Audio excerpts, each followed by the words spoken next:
Bismillah ar-Rahman ar-Rahim. Nahmaduhu wa nusalli ala rasulil kareem amma ba'd. First thing, we should be very happy that you are in this path of Salik. You are a Salik. You are known in this tariqah of tasawwuf. You are known as a Salik. Salik means the one who is the seeker of the love of Allah subhanahu wa ta'ala. So you should be very proud of yourself, very happy about yourself that Allah subhanahu wa ta'ala has, saved you from other things of this world and have put you in this very special path. If you're an astronaut, your best time would be in the space. If you're an outdoor discoverer, your best time is in the park in the mountains, right? And if you're a Salik, right, who wants to pursue the love of Allah subhanahu wa ta'ala, your best time, your garden, your heaven is in the month of Ramadan, right? Because Salik is seeking the love of Allah subhanahu wa ta'ala, and when a person has these obstacles of temptations of this dunya, the desires of this dunya, I want to eat such, I want to marry such a person, I have to have this in my life. These are desires. Whether they are permissible or impermissible, that's a different story, right? But they are obstacles in your feet. They do not allow you with a clear mind. And then the disobedience of Allah subhanahu wa ta'ala, this is another obstacle that is attached to everyone, does not allow you to draw near to Allah subhanahu wa ta'ala, to be in the presence of Allah subhanahu wa ta'ala, where the Salik is looking to be in the presence of Allah subhanahu wa ta'ala. Right? See, being a pious person is different than being a Salik. Don't confuse the two. And now that you are with the company of Hazrat Ji for such a long time, you can see a difference. You can see a difference. You go to different masajid, see different Muslims, they feel happy. Oh, mashallah, I prayed this much today, I read this much dua, and I did this tasbih, makes them very happy. Their perspective is different than yours. You do not to do the ajr anymore. Now you have Allah subhanahu wa ta'ala in your mind. You're trying to do the amal that draw you near to Allah subhanahu wa ta'ala. I don't know if I can explain this clearly in my words, but Salikin, they see a difference. The intentions and perspective they have in their mind, right? And when performing the ibadat is different than the people who have no idea about this tariq. This is very different. And you have to be very happy that Allah subhanahu wa ta'ala has opened your doors for that other vision. It is not common. It's very uncommon. You could be slow in the path, but you will get there. If you are seeking a degree, you'll get there one day or another. If you are in this path of Salik and you are trying to learn the love of Allah subhanahu wa ta'ala, one day or another you will get there, right? Do not lose hope because you are sinning, right? Yes, the sins have two types of dimensions. If you look at the mercy of Allah subhanahu wa ta'ala, every sin looks pretty small, right? Because you think it would be forgiven. And if you look at the magnificence of Allah subhanahu wa ta'ala, then every sin is big, right? If you write somebody's check, if you own a company and you write somebody's check, he doesn't listen to you, how upset do you get that I write your check? How can you disobey me, right? But if a person who is walking on the street, he doesn't listen to you, you don't even care because you have no control over him. Allah subhanahu wa ta'ala is our Malik. Look at His magnificence. He's our Khalik. He gave us everything. Every breath we are taking, it is the breath of the Rahman, right? Every time Allah says it to be kun, and then we happen to be. Because Allah says that if He wants something to be in a being, He says it to be in a being and then it becomes, right? So if every breath we are taking, this is the breath of the Rahman that is making this happen. Every breath is nothing but the mercy of Allah subhanahu wa ta'ala. How much control. So with that magnificence, that little, there is no saghair anymore. Everything is a kabair, right? There is two dimensions to it. So this is what Salik looks at. That every sin is a kabira sin. For a Salik, nothing is saghira, because he knows how much my Rabb has control over me. But then you should not also lose hope, right?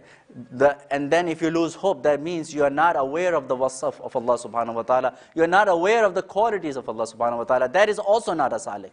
Salik thinks that every sin is big, right? And then he also knows that wasaf of Allah subhanahu wa ta'ala, that He is able to forgive no matter how big it is.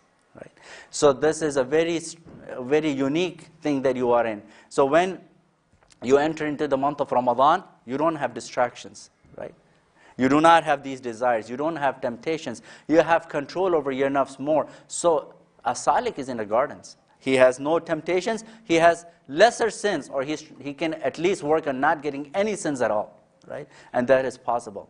And then, if you don't learn this lesson in this time of Ramadan, what happens is, eventually, Allah subhanahu wa ta'ala gradually steps you down, right? Allah ki kisi se rishtedari nahi hai. Allah would easily, that's why in the books of Salikin, this phenomena is called istidraj. Istidraj is a meaning where Allah slowly, سَنَسْتَدْرِجُهُمْ مِنْ حَيْثُ لَا يَعْلَمُونَ, very slowly we step them down, they don't even know. This is a very bad feeling. And sometimes the mu'amala, the relationship of Allah subhanahu wa ta'ala is of two types. For some people, they make a mistake, Allah subhanahu wa ta'ala will not make any change in your lifestyle. Your earnings are not going to change, your comfort is not going to change, nothing is going to change, because Allah subhanahu wa ta'ala wants to give you enough time so you are completely drowned in that disobedience and sins of Allah subhanahu wa ta'ala, and one day He's going to hold you, and that's it. This person will never get back up. This is the worst thing to happen. On the other hand, there are some people, the mu'amalat with them is such that they make a little mistake and something would happen to them right away. They will lose some money. Their ankle is going to break, right? And then they have that inner light in their heart. They can see why this happened to me. Jo arifin hote unko pata chal jata hai ye kyun hua hamare saath. You know, let me share this story. Hazrat ji has mentioned this story many times.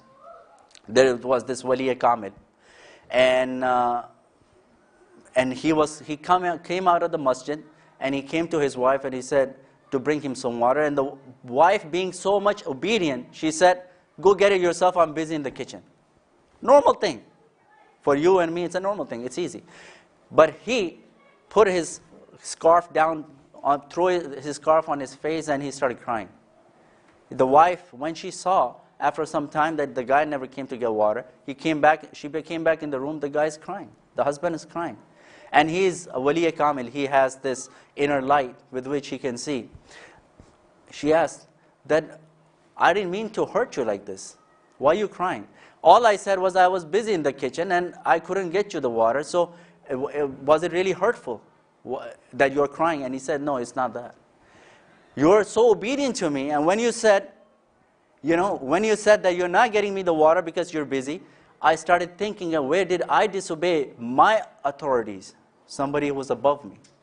And when I looked at that, I came out of the masjid, and the sunnah of coming out of the masjid to step out with my left foot, and I stepped out with my right foot.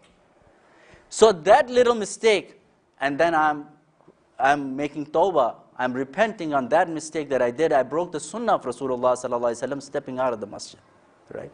So the awliya, they get reprimanded right away, and then they can also know why this is happening, right?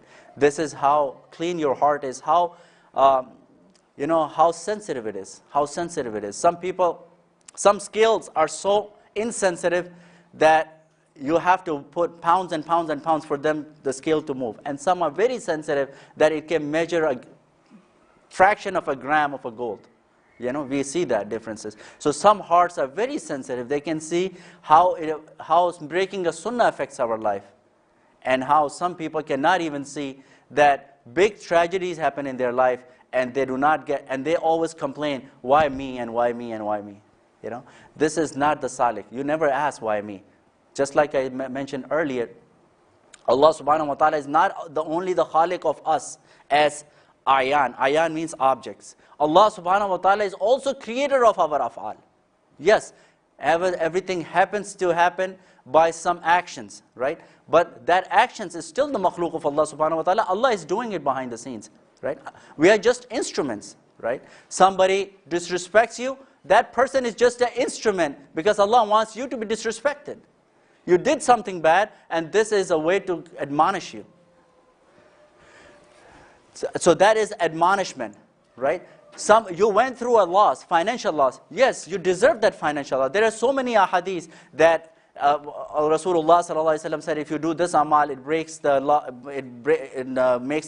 loss to your wealth, right? Rasulullah sallallahu alaihi wasallam said, if a person does not attend the salah in the masjid, he said, I have a desire that I appoint an imam in the masjid, and I go out, collect the wood, and then burn the houses of such who cannot attend the masjid. So when Rasulullah ﷺ said, he wants to, this is his desire to burn down the houses, as if the houses are burned, even though they are physically present, but consider them burnt, right? So if you cannot attend to the masjid, that means your house is already burnt. So that would show in some kind of a loss, some kind of a disaster, some kind of a depression, something would happen, and it would happen through some people. A close friend is going to betray, some is going to steal your money, some business partner is going to run away, right, with your portions. No, this is Allah's plan for you, right? So instead of complaining to Allah subhanahu wa ta'ala why this is happening, a Salik is always going to think, what did I do wrong? And this, you need a clear mind, you need a time, so this is heavens. This is like a heaven for a Salik to enter into this blessed month of Ramadan, because this opens up all these dimensions for him, gives him a chance to think. May Allah subhanahu wa ta'ala give us tawfiq. Wa akhiru da'wana anil hamdulillahi rabbil alameen.